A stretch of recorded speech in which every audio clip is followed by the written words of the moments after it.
বীর আল শাবে শহর ইসরায়েলের হৃদয়।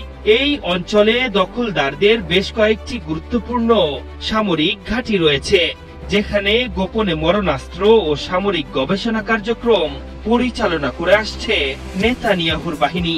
আর এ কারণে সম্প্রতি হওয়া যুদ্ধে ইরান একাধিকবার এই অঞ্চলে হামলা করেছিল, তাতে অবশ্য দখলদারদের ভীত নড়ে গিয়েছিল।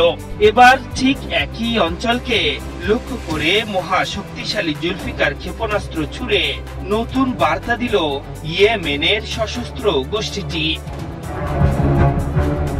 ইয়েমেনের সশস্ত্র গোষ্ঠীর মুখপাত্র জানিয়েছেন, ইসরায়েলকে লক্ষ্য করে জুলফিকার ক্ষেপণাস্ত্র ছোড়া হয়েছে। দখলদারদের শক্তিশালী প্রতিরক্ষা ব্যবস্থা, আয়রন ডোম, ডেভিড স্লিং ও অ্যারো সিস্টেমের ফাঁদ গলে মিসাইলটি লক্ষ্যবস্তুতে আঘাত করতে সক্ষম হয়েছে।